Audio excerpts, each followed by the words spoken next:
Shalom, saudara-saudari yang dikasihi Kristus.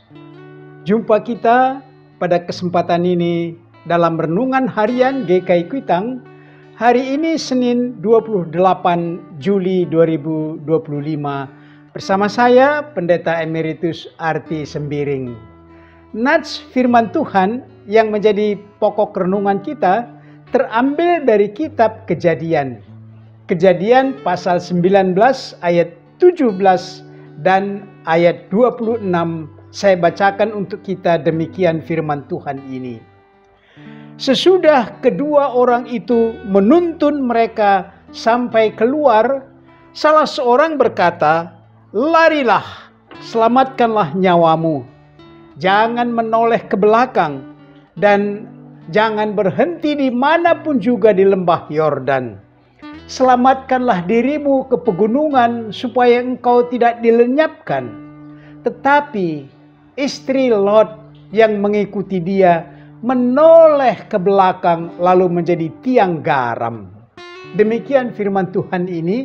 Dari ayat ini tema kita berbunyi hampir selamat, bagian kelima.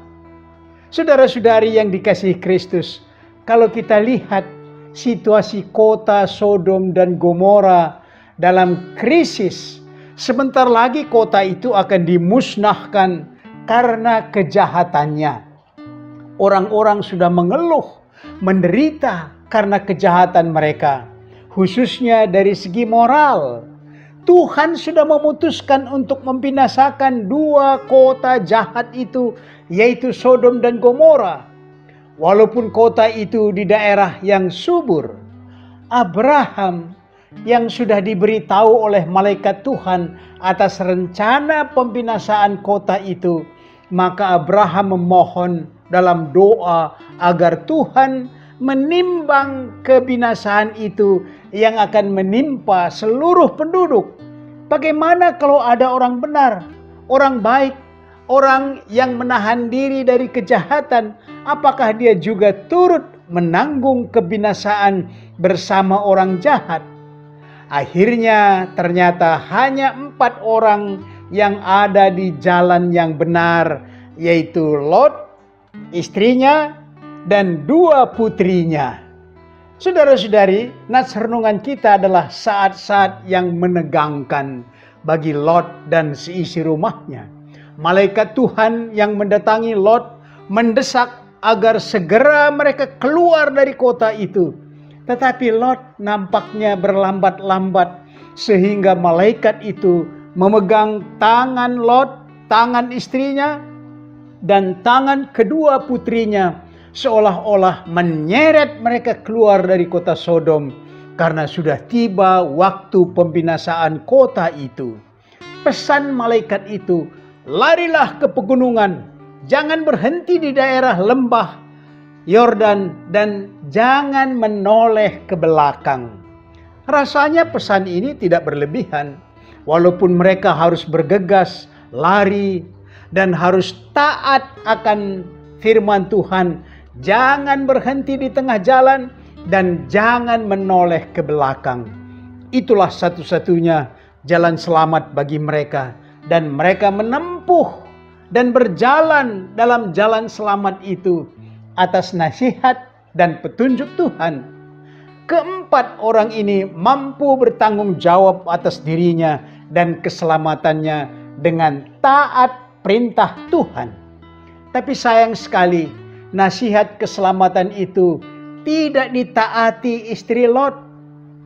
Justru di perjalanan keselamatan itu, dia menoleh ke belakang, melanggar ketaatan, bukan karena salah jalan atau tersandung jatuh. Istri Lot menoleh ke belakang dan seketika itu juga dia menjadi batu tiang garam. Lot, istri dan kedua putrinya sudah di jalan selamat, tetapi istrinya hanya hampir selamat dan binasa dia karena ketidaktaatannya, sedangkan Lot dan kedua putrinya selamat.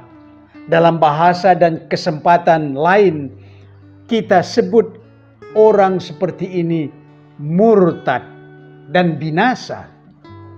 Mari saudara-saudari, kita aplikasikan renungan ini dengan pokok berikut.